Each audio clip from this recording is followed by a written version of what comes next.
네, 반갑습니다. 41장의 3절 슈레딩거 방정식입니다. 이 양자역학하면 다들 슈레딩거 방정식은 들어봤을 텐데 결론적으로 이 방정식으로 무엇을 할 수 있냐라고 하면 미시 세계에서의 입자에서의 그 운동 상태 그리고 에너지 상태 그리고 있을 확률은 어떻게 되는지 그런 파동 함수에 대해서 알 수 있는 방정식이 바로 이러한 슈레딩거 방정식이다라고 생각하면 되겠습니다. 우리 거시 세계에서는 F는 ma라는 운동 방정식을 배웠죠. 그래서 어떤 물체에 작용하는 힘이 어떤 힘이 있는지 어떤 힘이 작용하는지를 알면 그 물체의 시간에 따른 위치와 속도와 가속도를 계산할 수 있다라고 했던 것처럼 이렇게 슈레딩거 방정식은 미시 세계에서의 그 입자의 있을 확률 그리고 가질 수 있는 에너지 상태 그러한 파동 함수를 계산할 수 있는 방정식이라고 생각하면 되겠습니다. 그래서 기본적으로 계열 포텐셜 에너지 함수 여기 U 이게 포텐셜 에너지인데 이 포텐셜 에너지를 알면 이러한 슈레딩거 방정식을 풀 수 있고요. 그렇게 풀게 되면 계의 허용된 상태와 관련된 파동 함수와 에너지 값 어떤 파동 함수가 허용되고 어떤 에너지 값이 허용되는지에 대해서 계산할 수 있게 됩니다. 그리고 이 방정식은 밑에 적혀 있다시피 시간에 무관한 슈레딩거 방정식인데 실제로 시간 무관하지 않은 슈레딩거 방정식도 있습니다. 근데 그건 우리 지금 배우고 있는 것보다 더 윗단계라서 그것까지 다루진 않고 우리는 일단 시간에 무관한 슈레딩거 방정식부터 배우겠습니다. 그리고 이 꼴을 보면 사실 뒷부분에 좀 더 공부를 하면 알지만 여기 있는 이 항이 바로 운동 에너지와 관련된 항입니다. 그래서 이 첫 번째 항은 운동 에너지의 퍼사이 함수, 파동 함수가 곱해져 있는 꼴이라 생각하면 되고요. 두 번째 항은 포텐셜 에너지의 파동 함수가 곱해져 있는 꼴.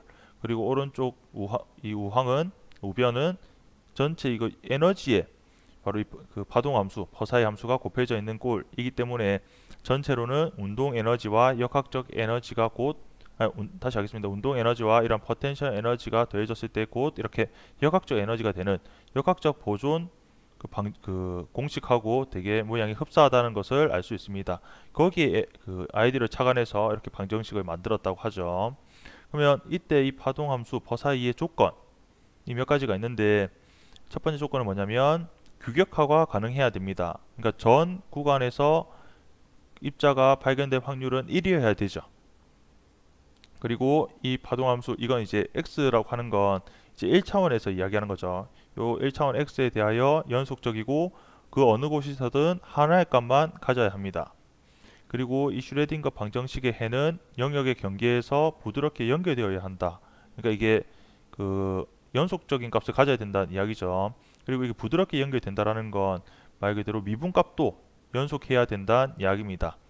여기 보면 파동함수의 미분값은 유한한 유값의 경우 어느 곳에서든 유한하고 연속적이고 하나의 값만을 가져야 한다라는 이러한 조건을 만족해야 되겠습니다. 그래서 상자 내 입자라고 해서 지난 절의 내용을 다시 한번 살펴보겠습니다.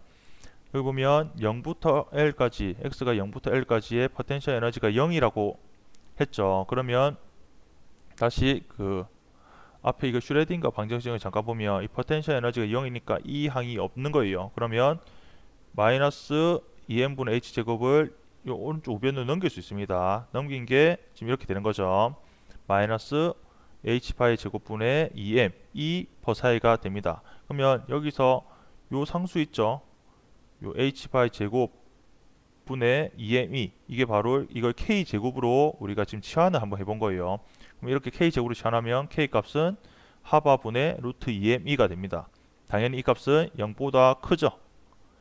무조건 0보다 클 수밖에 없죠. 그래서 k 제곱도 당연히 0보다 클 수밖에 없고 그럼 이건 반드시 음수가 될 수밖에 없는 값이 됩니다. 그래서 어떤 거냐면 어떤 함수를 이렇게 두 번에 걸쳐 미분을 했는데 앞에 상수가 나오면서 본래 꼴이 유지되고 앞에 상수가 나오면서 음수가 되는 것들 이러한 함수 여러분들 우리가 공부했던 함수 중에 뭐가 있냐면 바로 이런 사인 함수 코사인 함수 바로 이 삼각 함수가 있죠. 그래서 우리가 일반 해는 sin kx와 이제 코사인 kx를 이렇게 합한 꼴이 바로 일반 해가 됩니다. 이 사인 함수도 두 번 미분하게 되면 마이너스 사인이 되고요. 코사인 함수도 두 번 미분하면 마이너스 코사인이 되죠. 그러면서 여기 x의 개수를 k라고 해야 k가 미분하면서 이렇게 나오지 않습니까? 그러면서 k가 두 번 나오니까 마이너스 k 제곱이 되는 거죠. 두 번째 코사인도 마찬가지입니다. 그래서 이 꼴이 바로 이 상자 내 포텐셜 에너지가 0일 때 포텐셜 에너지가 0일 때의 파동 함수의 일반적인 해의 꼴은 이 꼴이 되겠다라는 걸 알 수 있고요. 이렇게 되고 난 다음에 우리가 그 파동 함수의 퍼사이의 그 조건 중에 바로 경계 조건, 여기서는 x가 0일 때 값이 0이 돼야 되고 x가 l일 때 값이 0이 돼야 되죠. 왜? x가 상자 바깥에서는 파동 함수가 0이니까 연속적이어야 되지 않습니까? 그래서 첫 번째 경계 조건에서 x가 0일 때 그 값이 0이 돼야 됩니다. x가 0이면 사인 0은 0이니까 없어지게 되고 코사인 0은 1이니까 b만 남게 되죠. 즉 b가 0이 돼야 된다는 거예요. 그래서 첫 번째 경계 조건에 따라서 b가 0이니까 두 번째 코사인 항은 있을 수가 없다. 허용되지 않는다는 거죠. 그래서 이거 없어지고 만족하는 건 퍼사이 x는 a sin kx가 되겠습니다. 그 다음에 두 번째 경계 조건은 x가 l일 때 마찬가지로 파동함수가 0이 돼야 됩니다. 그래서 x 대신 l을 넣으면 a sin kl은 0이 돼야 되는데, 그러려면 요 kl이 바로 n파이가 돼야 되죠. 그럼 0이 되니까. 근데 아까 요 k가 뭘 치환했던 거죠? 바로 하바분의 루트 2m1을 제한한 거니까 그대로 놓고 l은 n파이가 된다 라고 하면 이제 이걸 통해서 이제 에너지를 정리해 볼 수 있죠. 양변을 이렇게 전체 제곱해서 에너지를 정리하면 8ml 제곱분의 h 제곱의 n 제곱이 됩니다. 요건 이제 그 전에 그 앞에서 했던 거 기억납니까? 앞절에서 바로 이게 무한 상자에서 포텐셜 에너지 그 값이 이렇게 유도되는 거죠. 그래서 그 결과적으로 다시 넣으면 퍼사이 x는 a sin l분의 n 파이 x가 됩니다. 알겠습니까? 여기에 kx라고 했고, 요 이제 요 유도한 거 나와 있죠. 그래서 kl 대신에 n파이니까 k 대신에 l분의 n파이를 넣은 거죠. k 대신에 l분의 n파이 x 이렇게 됩니다.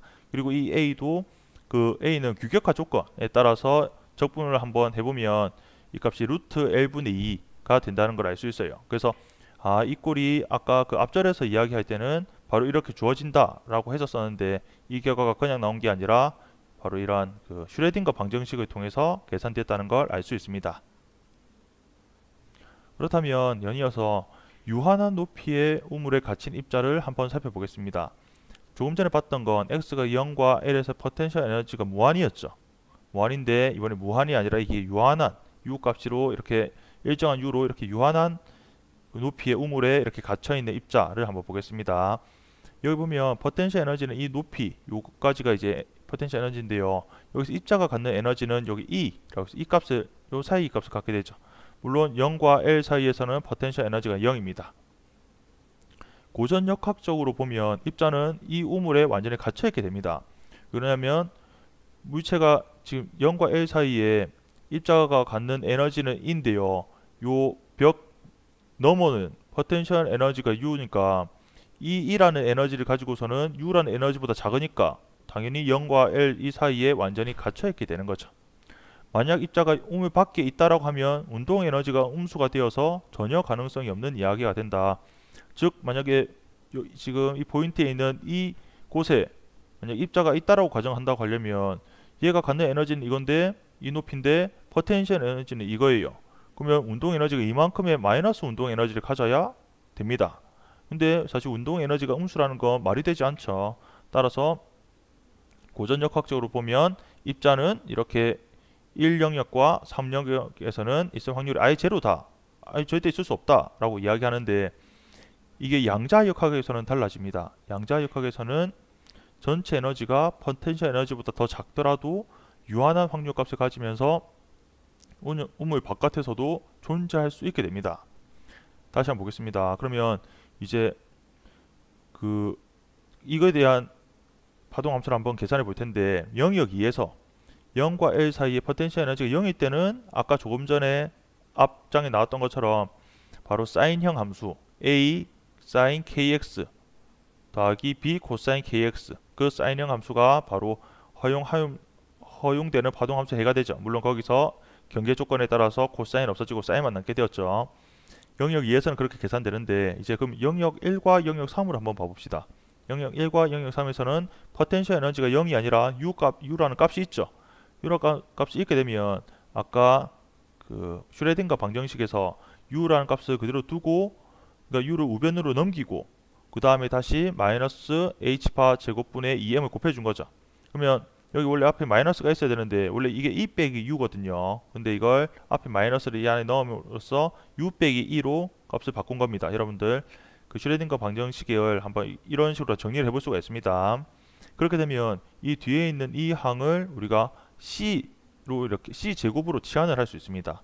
그러면 여기서 U와 E 중에서 포텐셜 에너지가 더 크거든요. 그러니까 당연히 이 C도 반드시 음수가 될 수 없죠. 반드시 양수죠.